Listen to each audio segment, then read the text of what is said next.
welcome the Rockstar DMC!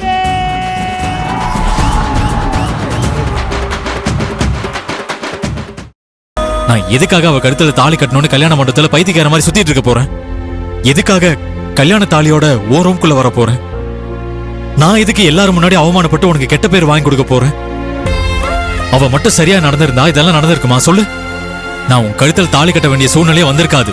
இந்த மொத்த பிரச்சனைக்கும் அவ மட்டும்தான் காரணம். நான் என்னைக்குமே அவளை மன்னிக்கவே மாட்டேன். ஆதி, மகிழ்ச்சி மேல கோவப்படாத.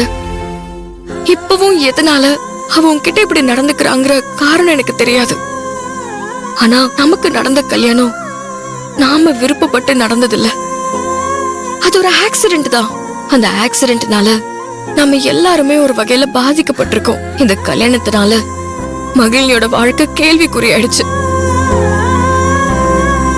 இன்னொரு பக்கம் உன்னை கட்டிக்க இருந்த ஸ்வேதாவும் பாதிக்கப்பட்டிருக்கா. இதனால நம்ம நட்புக்கே கலங்க வந்துருச்சு. உன் அம்மா என்ன வெறுக்கிறாங்க. நான் உன்னை அவங்க கிட்ட இருந்து பிரிச்சுட்டு தான் நினைக்கிறாங்க. நான் இங்க இருக்கிற வரைக்கும் அவங்க உன்னை வெறுத்துக்கிட்டு தான் இருப்பாங்க. அவங்க என்னைக்குமே என்ன அவங்க மருமகளை ஏத்துக்கவே மாட்டாங்க. இது எல்லாத்துக்குமே காரணம் நம்ம கல்யாணம் தான். அப்படிப்பட்ட நம்ம கல்யாணம் ஸ்வேதா சொன்ன மாதிரி செல்லாத கல்யாணம் தான். என்ன சொல்லணும்னா, எனக்கு இந்த கல்யாணத்துல விருப்பமே இல்ல. வேற வழியே இல்லாம தான் கல்யாணத்துக்கு ஒத்துக்கிட்டு அமைதியா இருந்தேன். மகிழ்ச்சி சொன்னாங்கிறதுக்காகவும் எல்லாரும் முன்னாடியும் என் பேரு கெட்டு போச்சுன்னு நான் இந்த கல்யாணத்தை பண்ணிக்கல. அந்த நேரத்துல என் அப்பா, அம்மா, தம்பி எல்லாரோட உயிரையும் காப்பாத்த எனக்கு வேற வழி தெரியல. அதனாலதான் கல்யாணத்துக்கு ஒத்துக்கிட்டு நான் அமைதியா இருந்தேன்.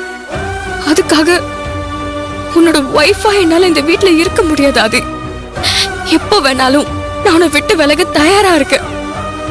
இங்க பார்மதி, முடிஞ்சு போன விஷயத்தை பத்தி இனிமே பேசி எந்த பிரயோஜனமும் இல்ல. நடந்தது நடந்ததாவே இருந்துட்டு போட்டுமே. அதை மாத்துறதால யாருக்கு என்ன கிடைச்சிட போகுது? மண்டபத்துல என்னால உனக்கு கெட்ட பேர் வந்துச்சு. உன் அப்பா கோவப்பட்டு என்னை கேள்வி கேட்டு சாக போனதுல ஒரு நியாயம் இருந்துச்சு. ஒரு பக்கம் மகிழினி என்னை வெறுத்து ஒதுக்கிட்டா. உன் வாழ்க்கையும் கேள்விக்குறியாயிடுச்சு. அதெல்லாம் யோசிச்சுதான் நான் உன் கழுத்துல தாலி கட்டினேன். உனக்கும் எனக்கும் கல்யாணம் நடந்ததுல எனக்கு எந்த வருத்தமும் இல்லை. என் ஃப்ரெண்டோட மானத்தையும் குடும்பத்தோட கௌரவத்தையும் காப்பாத்திட்டேங்கிற நிம்மதி இருக்கு மதி. எனக்கு அது மட்டும் போதும். இப்ப என்னோட பிரச்சனை எல்லாமே என் அம்மாவை எப்படி சமாதானப்படுத்தணும், அவங்க என்ன புரிஞ்சுக்கணும், நான் அவங்களுக்கு துரோகம் பண்ணலன்னு அவங்க நம்பணும். இப்ப அது மட்டும்தான் என் மனசுல ஓடிட்டு இருக்கு. முடிஞ்ச இந்த விஷயத்துல நீயும் எனக்கு சப்போர்ட்டா இருமதி.